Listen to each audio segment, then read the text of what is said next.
Did you know that readers are leaders? I am a firm believer of that, and I want to share with you one of the books that I have enjoyed tremendously in the last few months. This is a book written by a friend, and most of all, someone that I respect immensely.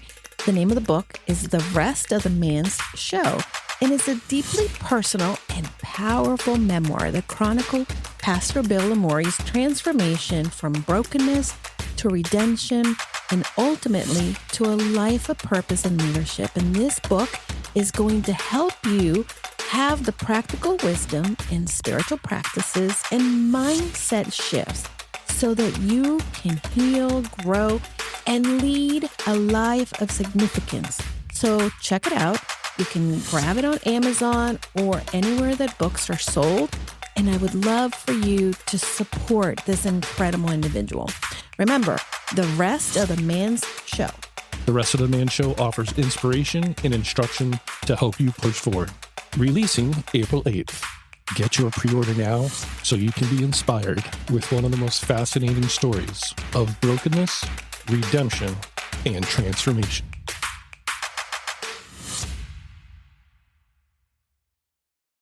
Pain is inevitable. Suffering is optional.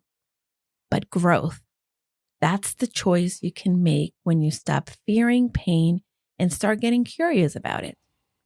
Inspired by the Haruki Murakami and adapted just for this opening.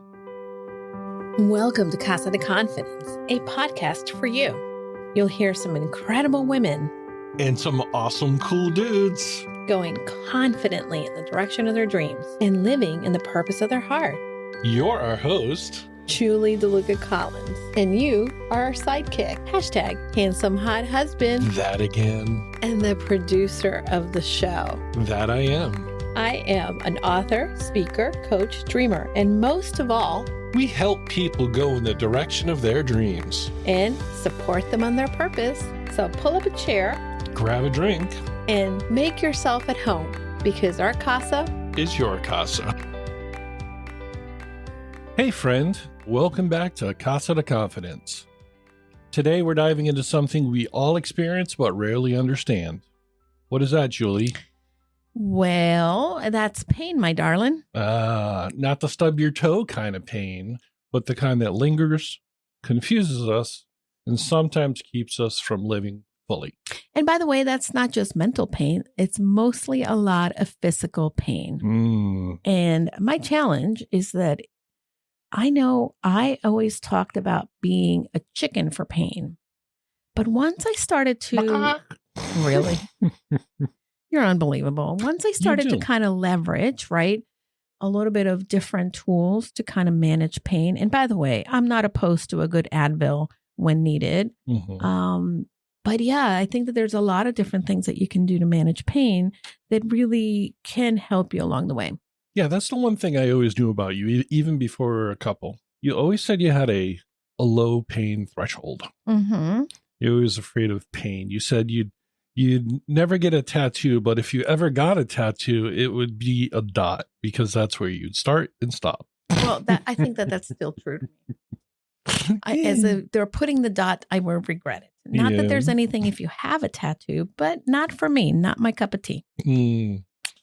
So I reserve the right to change my mind eventually, though. That statement. No, I'm not going to say, you said something in the beginning, and I'm not going to say that my pain is greater or lesser than anyone else's because everyone's pain is their pain. But I've found that my physical pain has been affecting my spiritual and my mental life lately. And the thing I've been suffering with is neuropathy for several years now. And luckily through the beauty of medicine, I get through that. But there's still effects of the medicine, the effects of the pain that's always there. When you have neuropathy, it's that pain does not go away. And that really kind of wears down on your mental being and sometimes your spiritual being. So, yeah, I'm looking forward to this episode.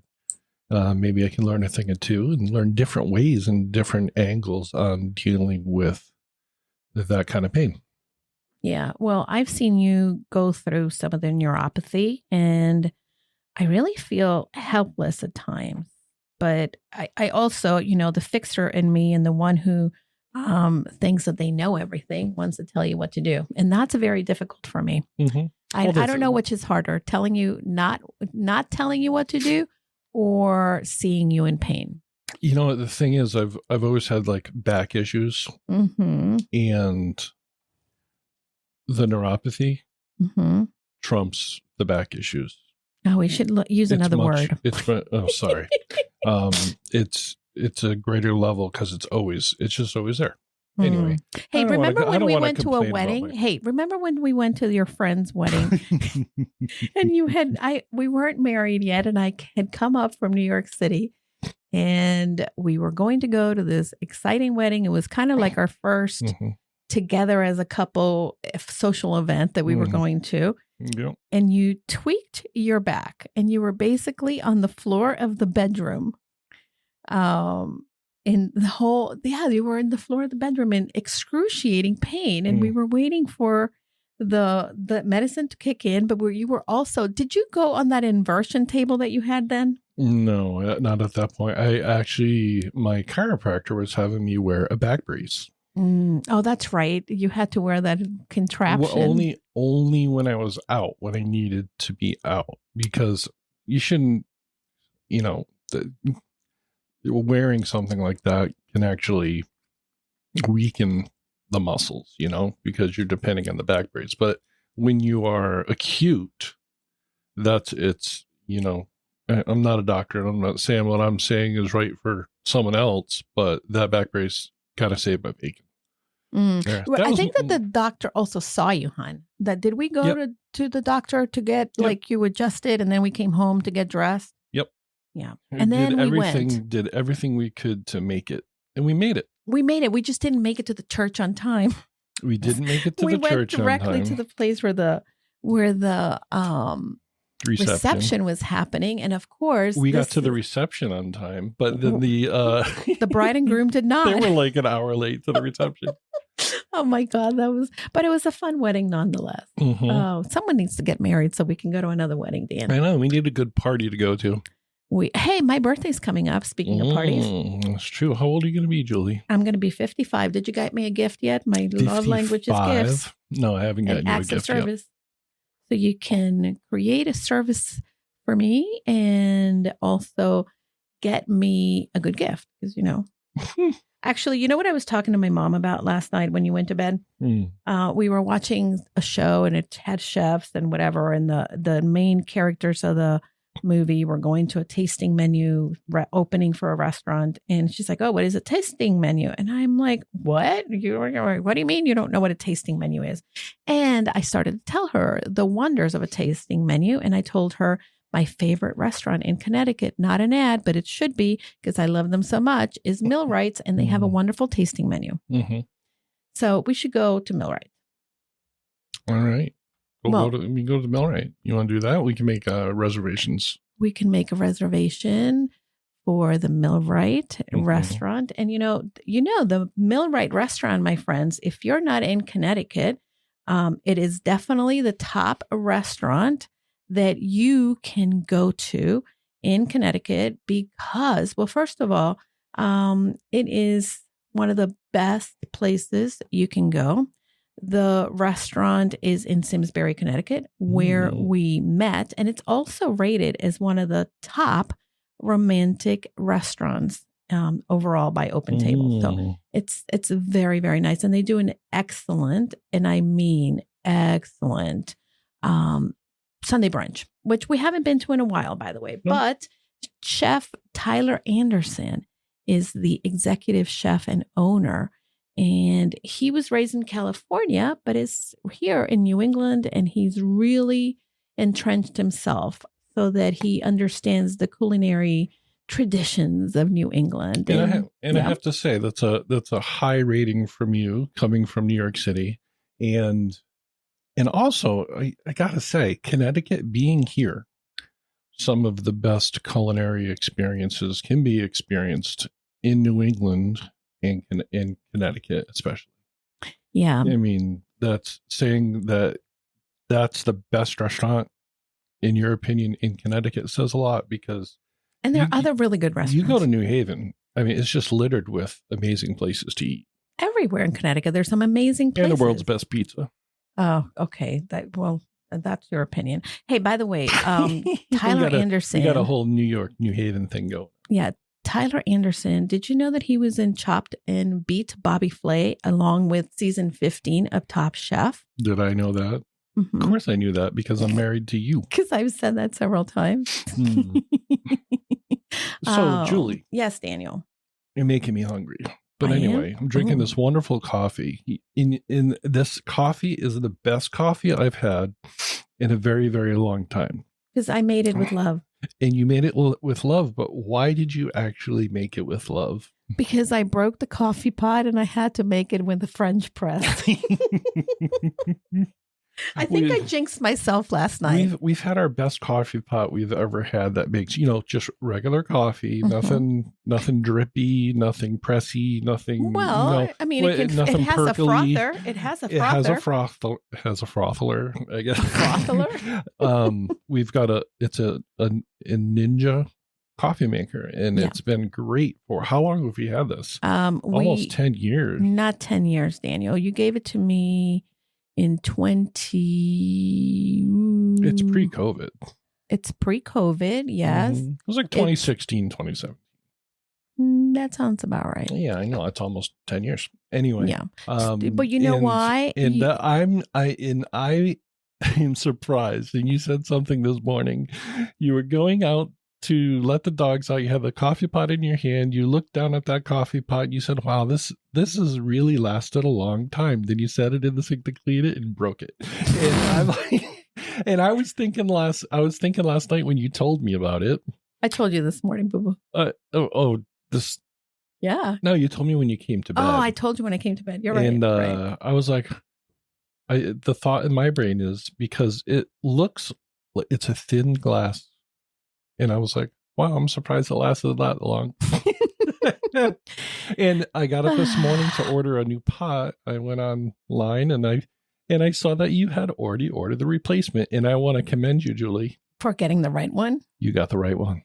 Well, the other thing too, Daniel, is that I could not sleep because I was so, I get really upset when I break things, like especially things, because that was a gift from you, Dan. You gave me that as a gift. And well, it wasn't as dramatic as me, not an ad for Ninja, when I exploded the Ninja blender. Oh, that's correct.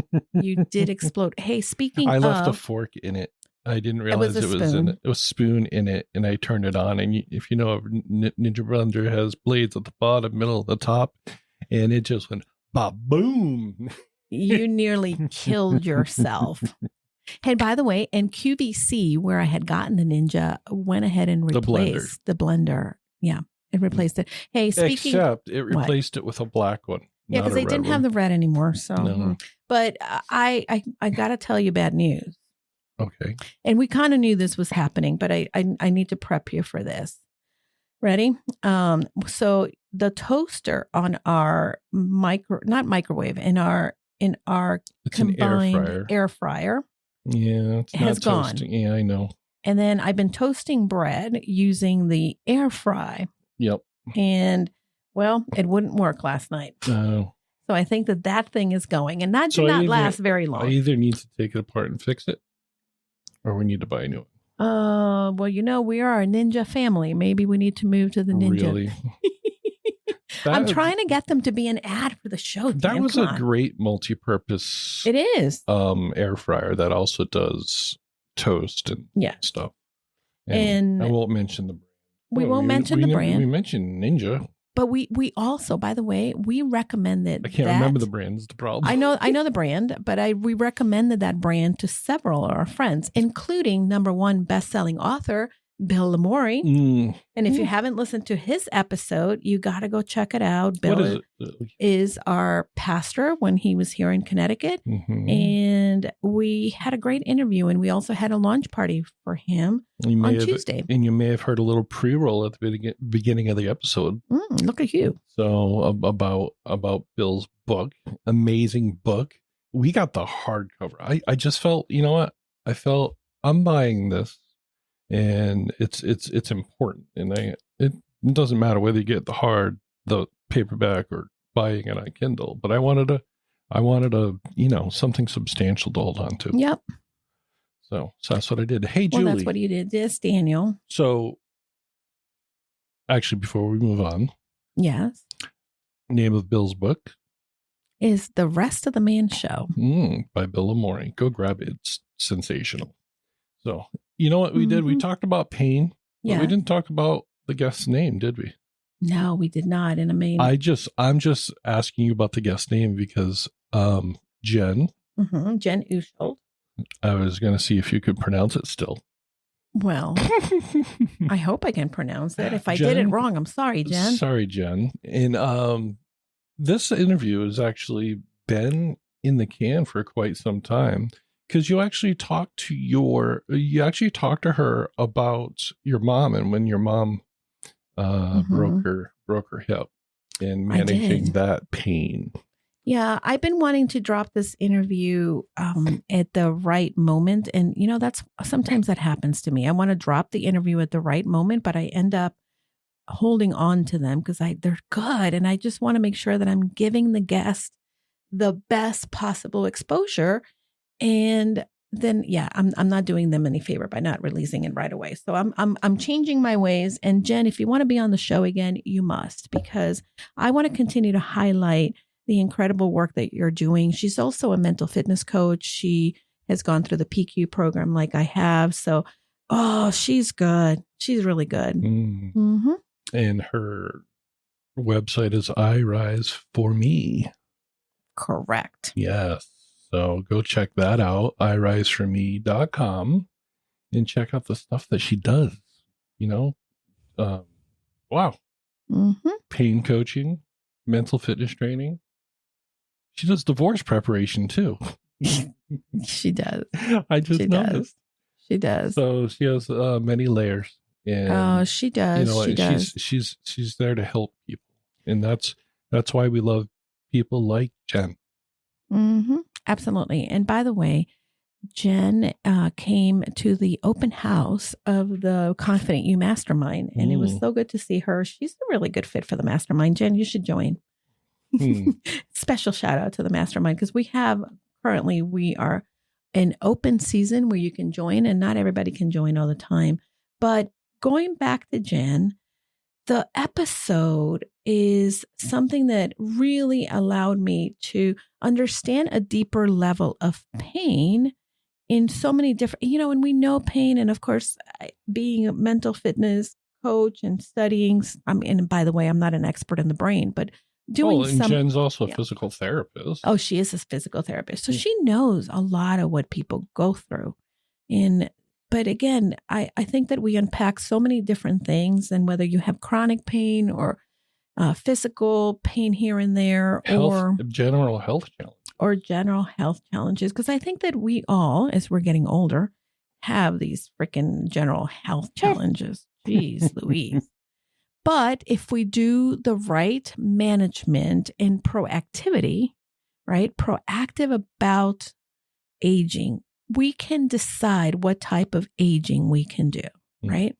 We can definitely take that track basically. And one more thing, when it comes to pain, there's also the role of empathy that plays a special part along with education in navigating pain.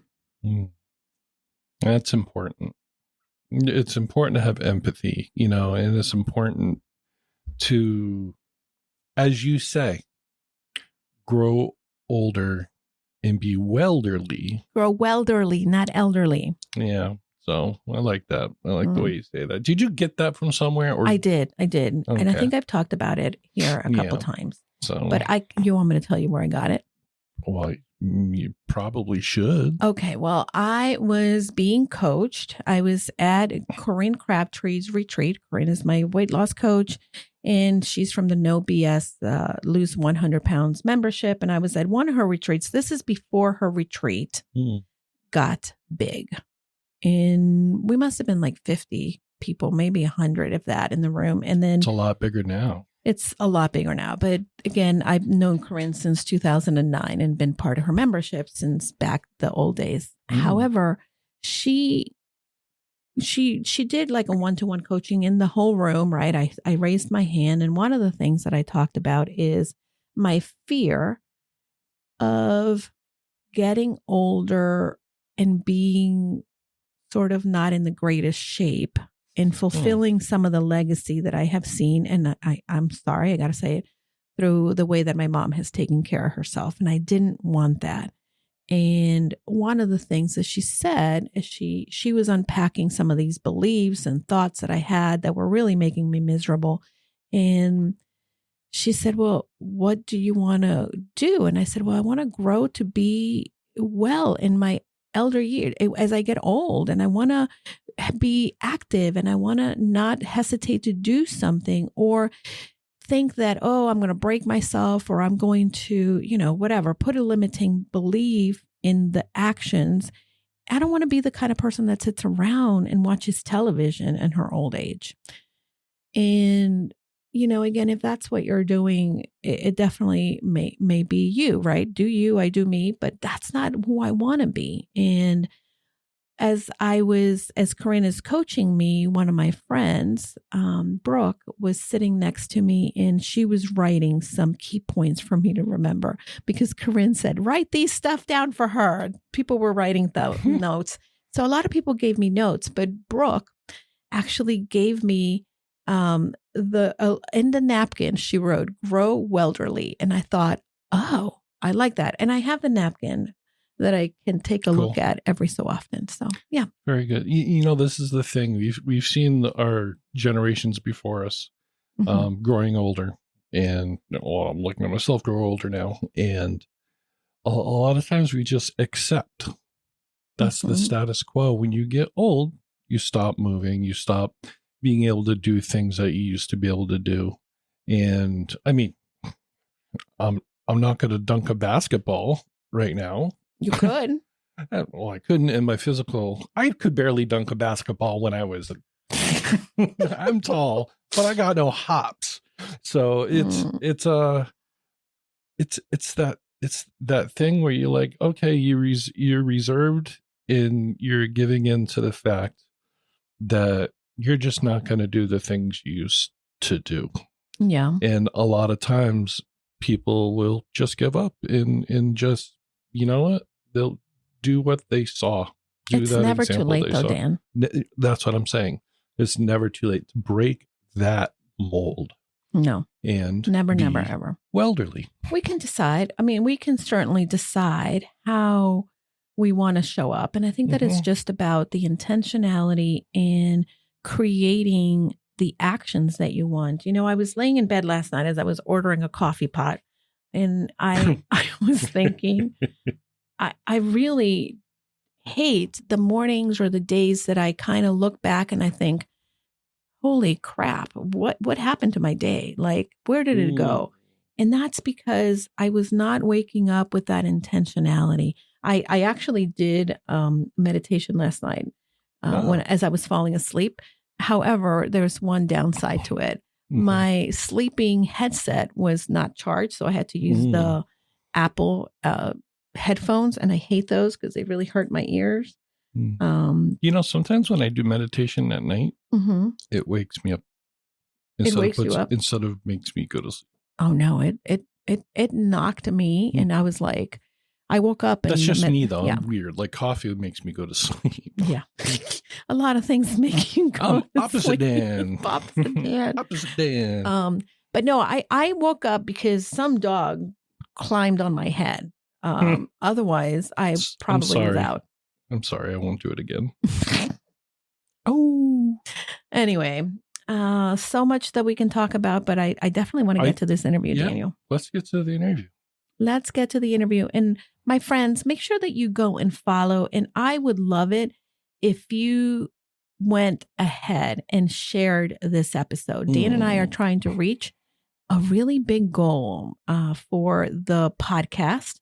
We are about to hit a new big milestone, and we're about 1,000 listens away. And it could happen this week. However, we need your help. So go and listen to the podcast, share it with a friend, tag me and Jen in social media. Let us know that you listen. You can tag Dan too. Yeah, if you have someone in your life who's dealing with chronic pain, and you're watching them suffer, and maybe they're giving up a little bit or giving up a lot. Yeah. Go ahead and introduce them to this episode, and maybe they'll get something out of it that'll help them turn that around. Yeah, absolutely. So I'm excited to tune in and go check out this conversation again, because it is one conversation that has left a lasting impact on my brain and my heart. So thank you, Jen. All right. So on to the interview with Julie and Jen. Hi, everybody. I am excited to have Jen Uschold with me today. And I have been looking forward to this conversation because for many years, I have to tell you, I always said, and this was something that I felt like a badge of honor. I am not very good with pain. And really, the whole concept of pain has intrigued me for many years. And obviously, my thoughts and approach to pain have definitely changed. But Jen grew up in Western New York and has been a PT for over 3 decades. She has worked in multiple treatments environments, including travel PT. And out of her love for PT and helping others to empower themselves, she was drawn to both pain science and health coaching. She has completed a fellowship in pain science with evidence in motion. Jen is an eager learner and has also studied lifestyle medicine and positive intelligence, which you know I love. Jen loves to have been teaching since 1998 and in companies in Chicago, Virginia, Colorado, and internationally. Jen has owned a small private practice since 2007. And outside of PT and coaching, Jen is passionate mom to 3 mostly grown kids while seeking laughter and connection with others. As the saying goes, laughter is a good medicine, and Jen wholeheartedly agrees with that. So we're happy to connect with her and talk about everything smiles, laughter, pain, and her journey.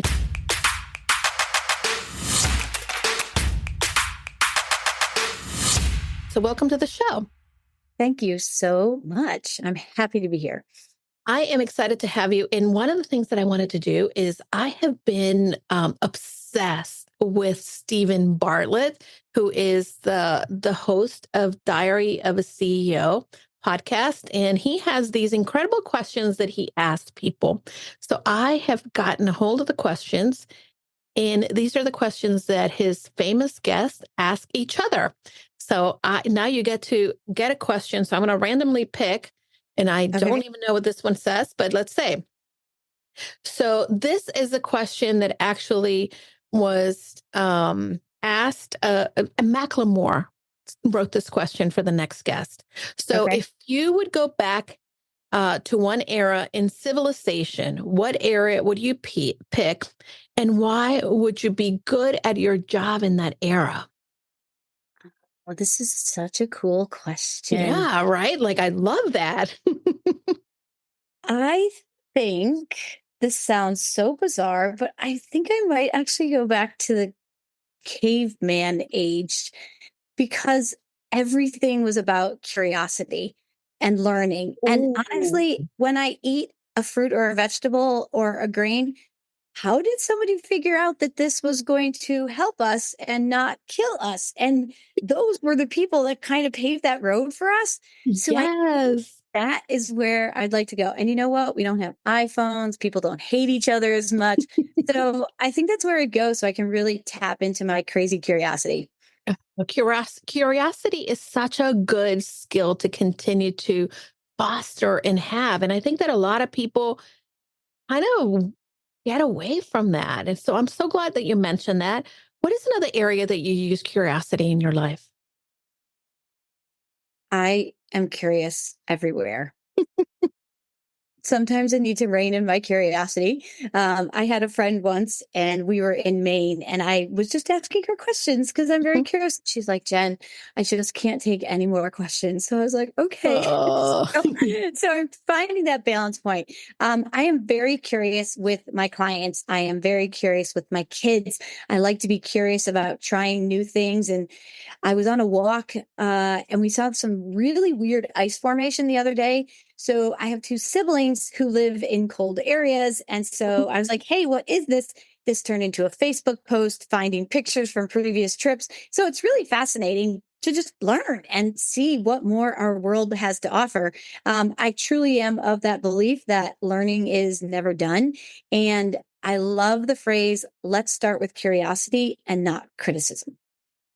Thank you so much for saying that. I think that there's a lot in the world right now that we're so quick to jump into criticizing or taking the opposite view.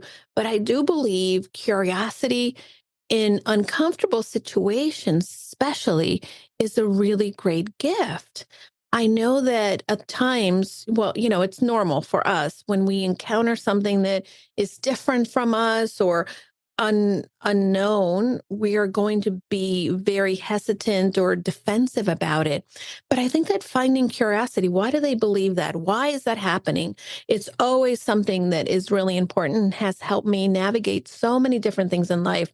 And I know that for me, curiosity comes is a gift because I love interviewing people and always asking questions. Yes, exactly. You have a great job.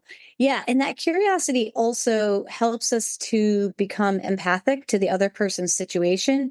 Because whether I'm teaching pain science or lifestyle medicine or the mental fitness, what we know, what you and I know of each other is barely a blip on the radar. And I describe it in the lifestyle medicine courses that I teach as if there is a beacon of light going out behind me, which is every experience I've had in my life and generations back, and the same for you.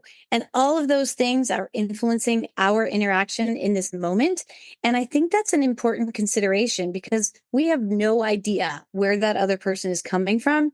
We can choose an interaction to enhance the communication or shut it down.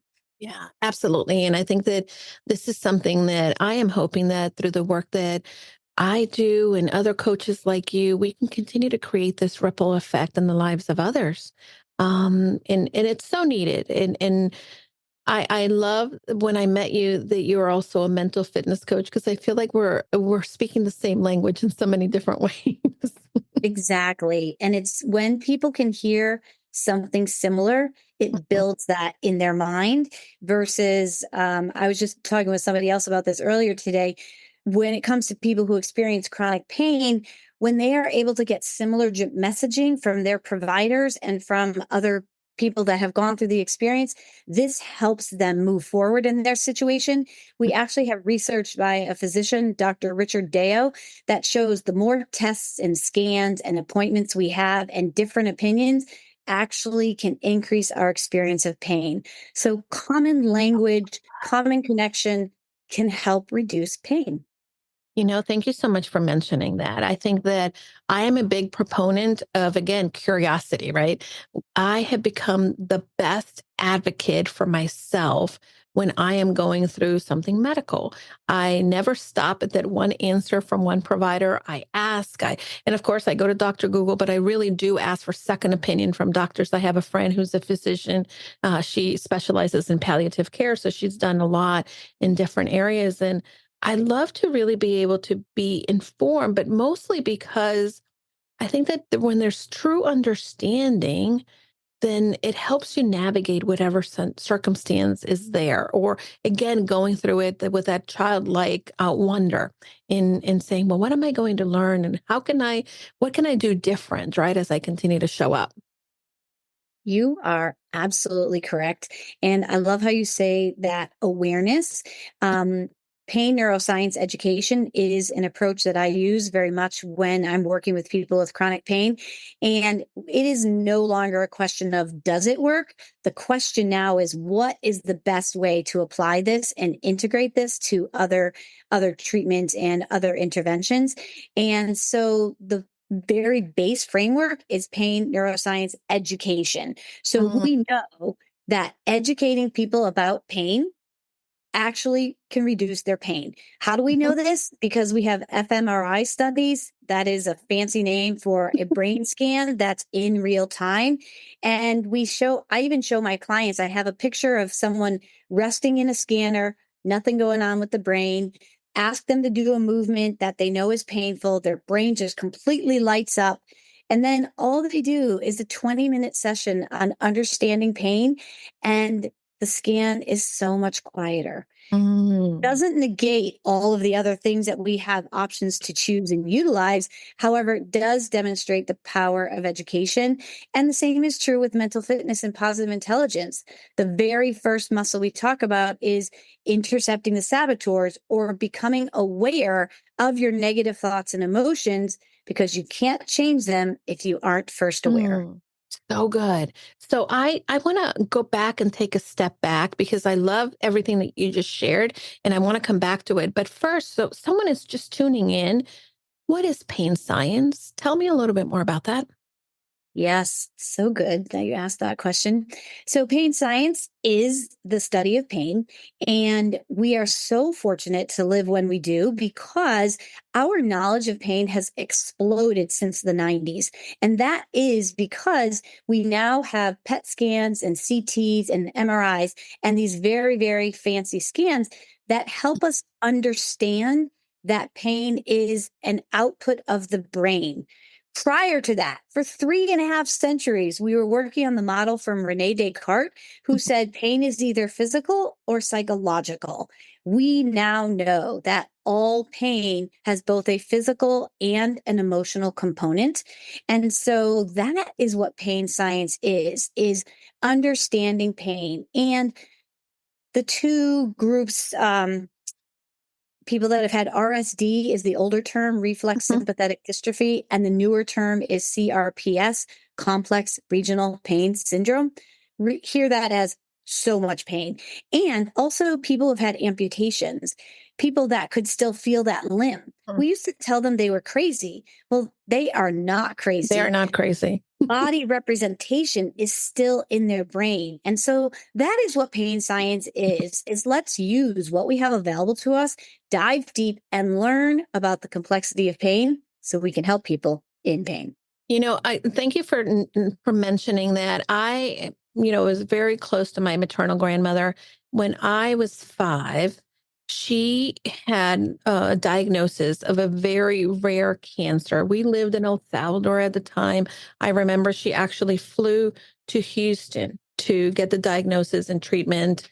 And they said that it was probably not going to be a great outcome for her. And they needed to amputate her leg. So she went to Mexico and went to visit the Lady of Guadalupe and was very faith-filled. She was in a lot of pain at the time because her tumor was in the leg and she could barely walk. But she really took that pilgrimage because she was framing herself for this surgery that was to come. And by the way, I know the story because she would talk about it a lot, even after I was 5, and I was very close to my grandmother. When she came back to El Salvador, she had her leg amputated and she was in a coma for several weeks and they didn't think she would survive. She not only survived, but she thrived. But I do believe that the thriving came from her creating this mindset, this unbreakable way in which she was not going to be defeated by her circumstances. She was always going to try to find the gift in whatever was going on in her life. I saw her, and I talk about it in my book, in which she willed herself to continue to walk at the time. I mean, she was in her 70s and she had a prosthesis that weighed 100 pounds and was made of solid wood.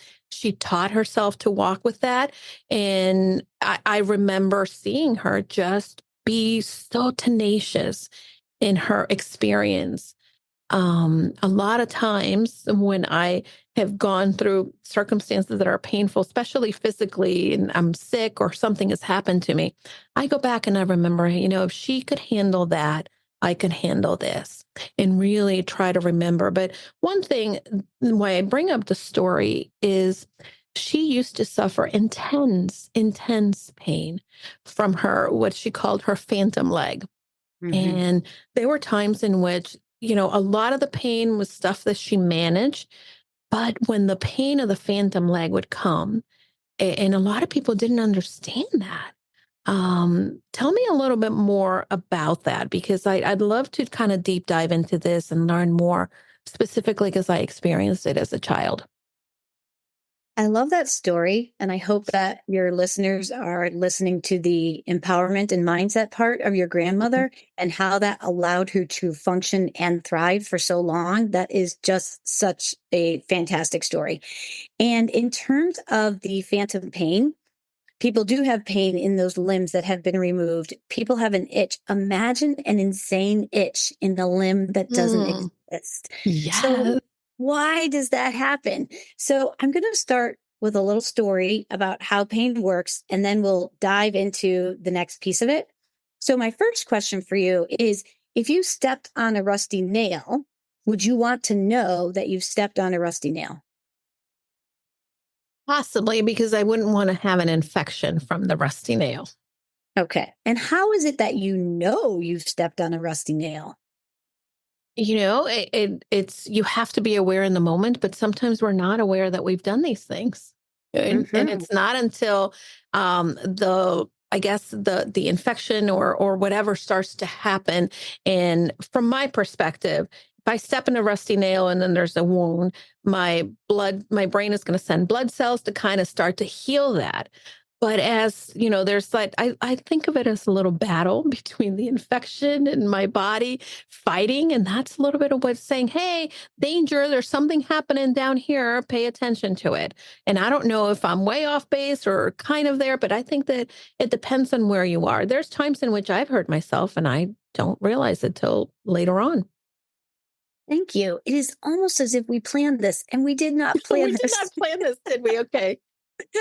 But that is such a great introduction to how pain works. We Mhm. do not have pain sensors and we do not have pain nerves. So when you step on this rusty nail, it goes on to what we call a danger neuron. So you already used the word danger. The fancy word is nociceptor. So it hops on that neuron and then it goes to the spinal cord, hops on another neuron, then it goes to the brain, and the brain says, danger, we have stepped on a nail. We need to let ourselves know. And so then you will feel pain. Also, to your point, if you are walking in your driveway and you step on that rusty nail, we definitely want you to feel that. However, if you are running away from a rabid dog, there is no value in you feeling that nail. So your Mhm. brain is constantly evaluating literally billions of pieces of information to determine what is the best way to keep you safe. So when you're running from the rabid dog, no, we are not going to feel pain, quite likely, because the bigger threat is the dog. Once you're safe and away from the dog, then you will likely feel the pain in your foot. So then you can take care of it. So all of these things tie in additionally to the structure of our nervous system. So we have Mhm. 400 nerves, 45 miles in length, and then the brain, the spinal cord, and the nerves. That's your nervous system. All of those nerves have a little bit of electricity in them all the time. When you step on the nail, it has not crossed this threshold to pain yet. Mhm. It's just on that danger neuron. So once you step on the nail, can we agree that your foot might be sore for a few days? Sure. Yeah.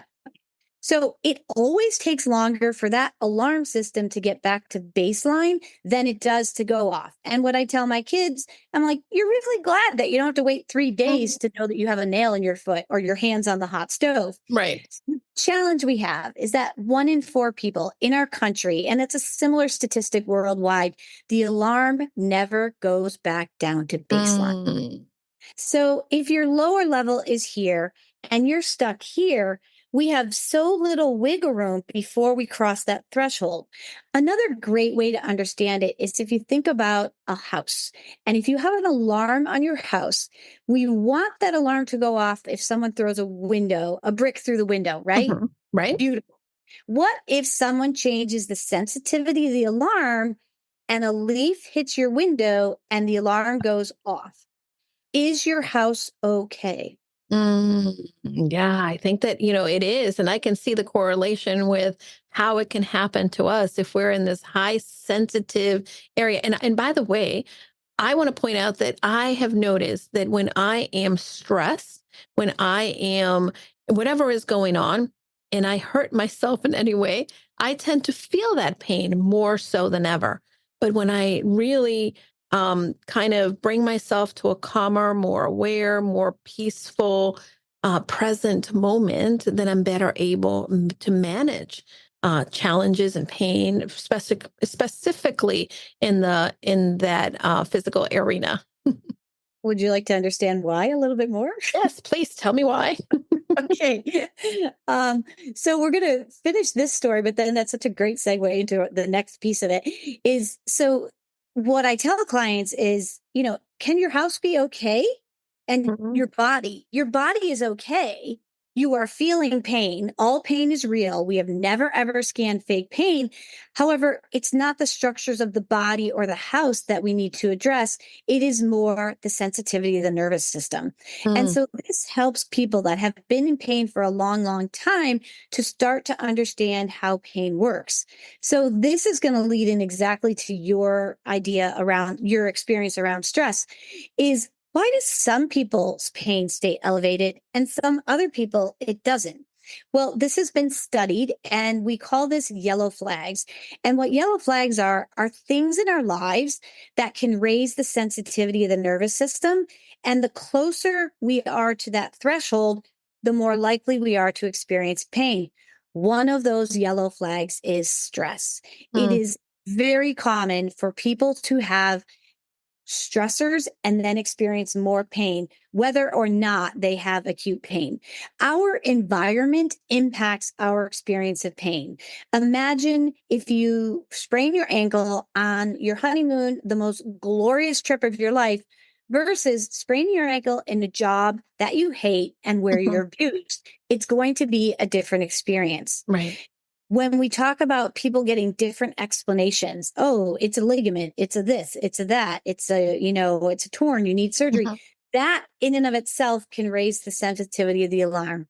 Financial considerations, family considerations, all of these things can raise that alarm. So when you say, when you have more stress, it is more difficult for you when you have a painful experience, it completely makes sense. The Mhm. physiology in a sentence is that when we have stress, we have a release of stress hormones, and stress hormones are inflammatory, and that inflammation can impact our experience of pain. Yeah, brilliant, brilliant. As you were speaking, I was thinking about one of the experiences I've had this year. My mom fell, which I have been dreading. She lives alone. She's 81. She's going to be 82 this year, and I hate that she lives alone. She lives in Atlanta. My sister's nearby, and I'm thankful for that. However, she fell in the middle of the night and was not near her phone and basically was on the floor for over 8 hours till my sister, thankfully, my sister had plans with her the next day and my sister found her, but she broke her pelvis in 5 different places. And I will tell you, this was one of the most challenging experiences that I've had in my life as a daughter, but definitely one of the most, I would say, meaningful experiences as a coach. as a mental fitness coach, as a tiny habits coach, because when I got there, there's nothing they could have done for her other than kind of give her something to numb a little bit of the pain. But she had a broken pelvis in 5 places. And she just did, the pain was excruciating. This happened on a Sunday when she was admitted to the hospital. I got there Sunday night. Monday, they wanted to have her stand up. And as being a physical therapist, that you need to get moving. And my mom was like, nope, absolutely not. She was not doing. And I remember I said, look, as the therapist, we're working with her. I said, look at me. We're going to do some breathing exercises. And I really walked her through kind of reminding her that, hey, this is what your body is trying to tell you. But I want you to just focus and giving her some of the coaching and every step of the way. Okay, you're going to put your hand here. That's all you're doing is putting your hand here. Okay, now put your other hand here. And now, all right, we're going to lift. And all of that, every single movement became one tiny step, right? And I really think that if it weren't for my training as a mental fitness coach in particular and a tiny habits coach, I would have not been able to support her in that way. And yes, it was incredibly painful for her, but really trying to keep her and lowering that stress so that she can begin to and my reminder to her was your mind is telling your body what to do. And you can have that power. And I don't know if that was the right thing, the wrong thing, but I'm so grateful that I had that opportunity to support her in that time. That sounds like a tremendous gift and experience for both you and her. And what you did was you brought down her level of fear. Mm. And we know that Yeah. pain is an output of the brain 100% of the time. It's also based on the level of real or perceived threat. And Mhm. so it makes sense that your mom's nervous system perceived a world of threat when Right. someone asked her to stand and they've told her she has 5 fractured in her pelvis, because her world experiences and her knowledge is like a broken bone. We don't put weight on that. And Right. so that is a tremendous gift that you were able to give her. And it probably helped you too Mhm. to watch her as she endured this very difficult challenge. Yeah, absolutely. And I think that this is the one thing that for ourselves, when we see other people in our lives suffering, we feel so helpless. Yeah. And then that definitely heightens our experience to be more overwhelmed or to be more stressed and can definitely send us into that danger zone where we're in fight or flight. So people often feel helpless when it comes to Mhm. chronic pain. And people often feel helpless when they don't have strong level of mental fitness. And we know that that knowledge helps them and the awareness helps them. It's critical in both pain science and in the mental fitness world to understand how these things work so that we can do something with them and get the repetitions. Another super fun story about how pain and the PQ go well together is one of my somebody who went through the group with me. She is a kindergarten teacher, and so it was so powerful for her. And she was like, "When am I going to get these done during the day?" And she decided, you know what, I'm going to do them with my kids. So she has Mhm. so many good stories, but perhaps my favorite is she was doing these every day with her kids. And one day, a little girl fell on the playground and she broke her arm. And it was a very serious fracture in her upper arm. And it makes sense. The little girl was scared and crying, waiting for mom with the teacher and the principal. And the principal is trying to get her to breathe and help her calm down. And it wasn't working. So the teacher said, let's do our PQ exercises. She has a fun name for them, but I don't remember. And the little girl started doing the exercises with the teacher. And very quickly, she stopped crying. She was calm. She was interacting with the teacher. And the principal leaned over and said, what are you doing to her? And the answer was mental fitness exercises that I'm learning in the course. So it's very powerful. Amazing. And as a mental fitness coach, I have seen the difference as well. But for you, you really incorporate this into your modalities, into what you're doing. What led you to kind of take this path into pain management and using mental fitness after being in the physical therapy world for so long? I never did well with chronic pain patients. I remember a few in my very first job. And, it's hard not to be able to have tools to help people. Mhm. And then it was around 2014 or 2015, I started doing some self study in the area of pain. And then this opportunity came up for a 6-month certification. And I thought, I am all in. And I cannot count the number of jaw drop moments there were Mm. because we have been doing pain wrong for 3.5 centuries. And so then shortly after that, they opened up the fellowship. So then I did another 1.5 year, 2 year deeper dive into pain science. And it is just such an amazing complement to the skills I already had. We are never really replacing things. We're just adding in the pain science. And then the mental fitness, that was just by chance. And I was a little skeptical at first. And then there was this video to watch. And in the video, a big premise in coaching is tapping into the person's own expertise, which I am a fan. However, I cannot tap into somebody's expertise about pain until they first understand pain. So what Shirzad said, he's like, yes, that's important. We need to tap into the client's own best expertise. However, we first need to educate them Yeah. about the saboteurs. We need to educate them about pain. And as soon as he said that, I was like, that's it. As You're much as in. there is to learn, I am going to learn. So that's my I path. love it. I love it. I want to come back to and talk about saboteurs, but there's something that you said, and I think that this is something that would be really great for the listeners to hear. How do we do pain wrong? What do we do that makes it wrong? And how should we be showing up in a better way so that we can better manage our pain? We want to get curious about our beliefs about what pain is. And I will often ask my clients, so what is the definition of pain? And it's very easy for them to tell me what pain feels like and what their experiences are, yet they don't know how to define it. How would you define pain? So for me, the pain is definitely that numbing or that thing that distracts me or takes me into being outside of my whole self into focusing into something so um specific within my body, within a moment, and it distracts me from being able to be aware of a lot of other things, right? And I think that that's and I've had a couple instances in the last year in which I experienced a lot of pain for different reasons physically. But it really, having been a mental fitness coach, allowed me to get a little more curious and not rely on medication as I would have in the past, right? And Mhm. just really kind of managing that and in moving through it better than I would have before.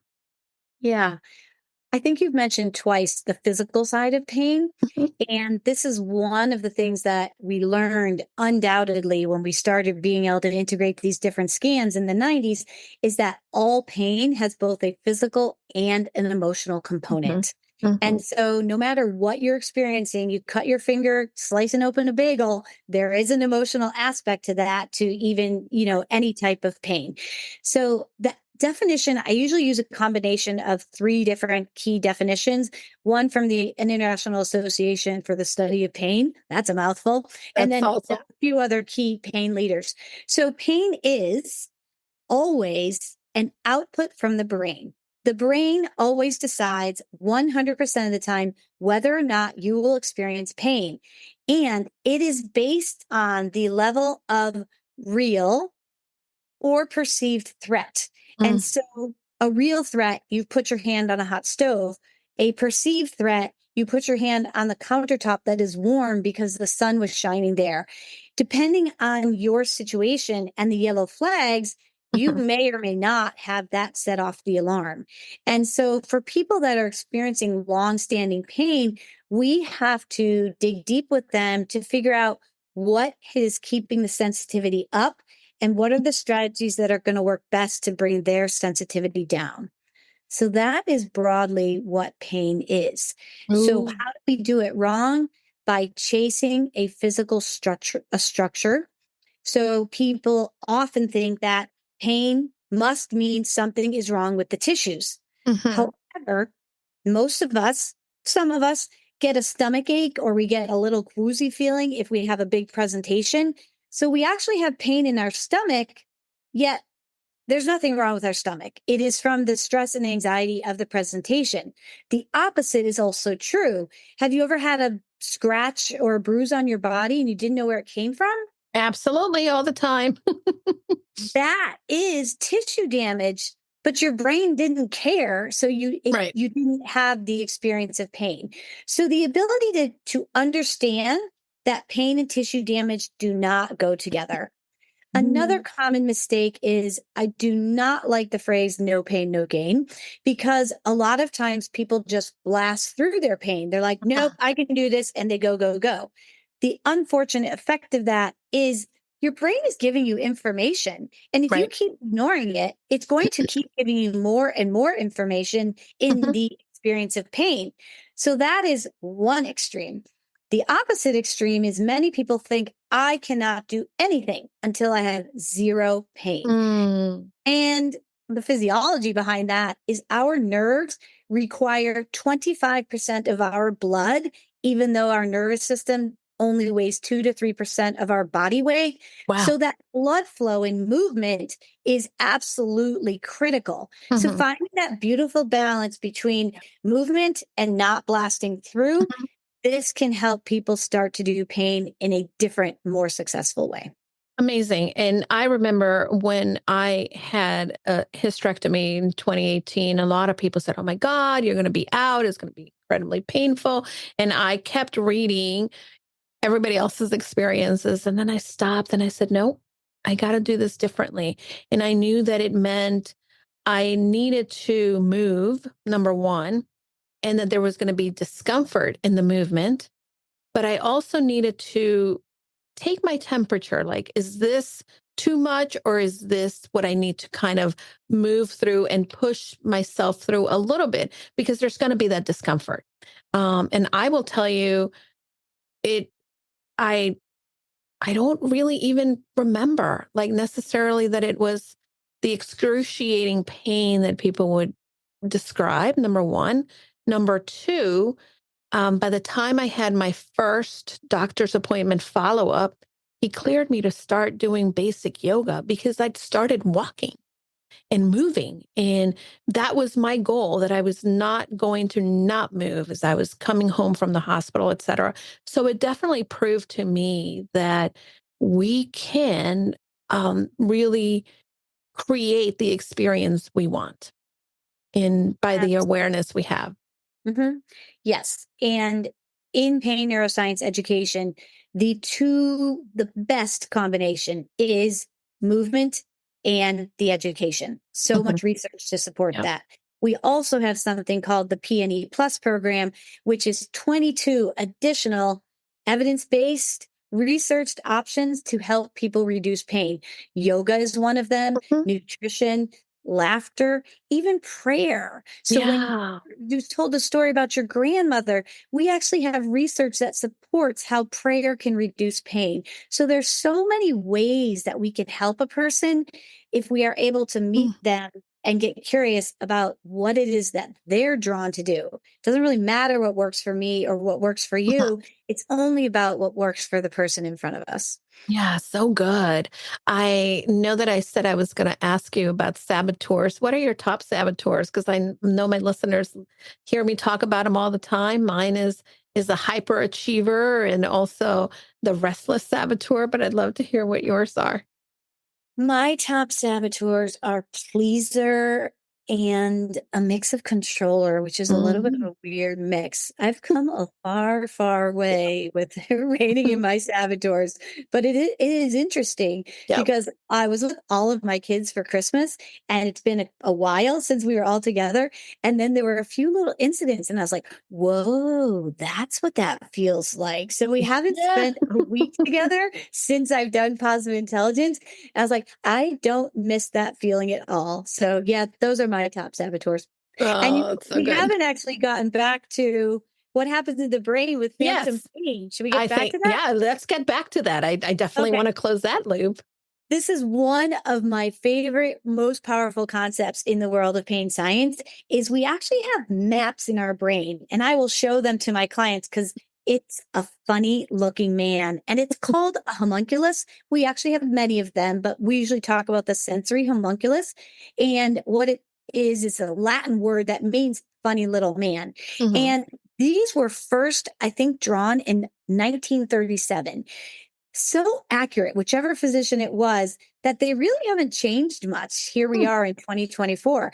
And so, what it is when you step on that nail, and remember, it goes to a neuron in the spinal cord, then it goes up to the brain. Well, Yep. it goes to the left foot part of your homunculus. And so then you've done something in your left foot. Right. The challenge that we have is that when we have prolonged pain, significant stress, other physiological things going on, sometimes those maps become blurry. So then the Mm. brain doesn't know what to do. And so it might start knocking on the door. Is that an ankle? Is that a knee? Is that the right side? Is that the left side? And so this can help people understand the experience of spreading pain. It's like, oh no, now I have arthritis in my knee. Oh no, I have a torn labrum.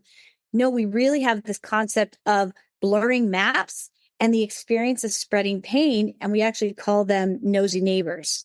Mm. In the case of someone with an amputation, the brain map is still there. That brain map is biologically coded, it's there. And when the foot is no longer there, they're no longer getting blood flow and movement. So Mhm. that part of the brain can become blurry, or that can lead to the sensitization or the experience of phantom pain. So there are exercises we do to Mhm. clear those brain maps, and they are really powerful and really kind of fun for clients. There's all different things we do, but I like to tell this one research study. I can't quote the name of it, but they looked at these brain maps with musicians. They were able to look at the brain maps of the musician and say, you play flute, you play the drums, you play guitar, because the best way to have healthy brain maps is through exercise and movement. So if you are a drummer, your fingers are going to be different than somebody who's a guitar player. Their Right. thumb is probably going to be huge. So Mhm. a little bit about the brain map. So I love doing that work as well. That's very cool. I love it. And, there's so many different things that we can unpack when it comes to what you do. I think that it's so needed to be able to have educators and individuals by our side that can really walk us through the emotion, but also the physicality that comes with healing. How do people find you, and how do people work with you, Jen? Yeah, my email is jen@iriseforme.com, all Ooh, spelled out. And that great is a great website way. name, by the way. Thank you. And then I have another website for the physical therapy, which is 180therapyandwellness.com, all spelled out. And there are contact pages that you can reach me in that manner. And I'm also on LinkedIn and Instagram. I can send you that information. I can work with people in different ways. So some of the more traditional physical therapy is one-on-one in person. There are many things we can do in lifestyle medicine and the pain science that can be done virtually. One really, really powerful area of pain science is pre-operative pain science, where I spend 30 to 40 minutes with somebody a week or two before a surgery. And we have super cool research that shows these people recover faster. They have less pain and they have more function. So that's a really interesting way that we can integrate the pain science as well. I am doing the mental fitness coaching. I do groups of that. I'm also integrating it into the physical therapy, and they all just kind of blend now. What I use ebbs and flows depending on what the client needs.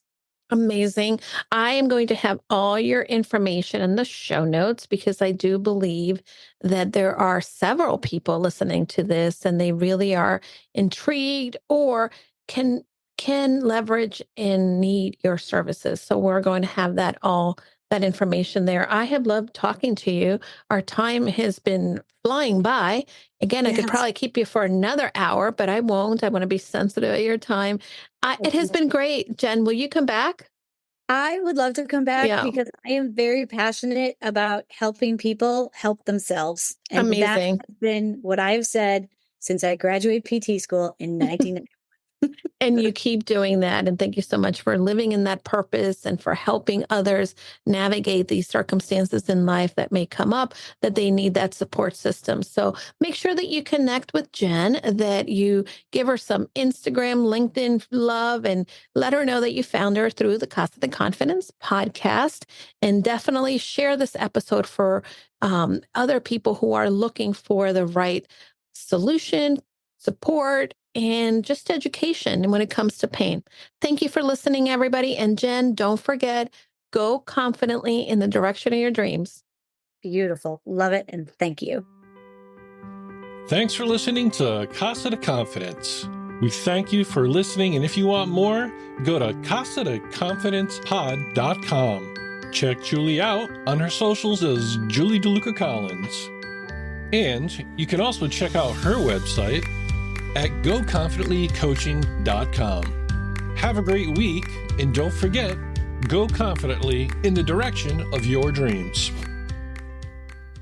Hi, everybody. I know that sometimes we get very lonely in this entrepreneur journey, and I want to invite you to join us into our limited time only Purposeful You Mastermind. For many of us entrepreneurs, we believe that we can do it all. But the reality is that doing it alone only creates a lot of overwhelm. So join us at the Purposeful You Mastermind. You can find out more information by going to bit.ly/Julie's Mastermind. This is going to be the place where you are able to then unlock your full potential and achieve long-term success for your business.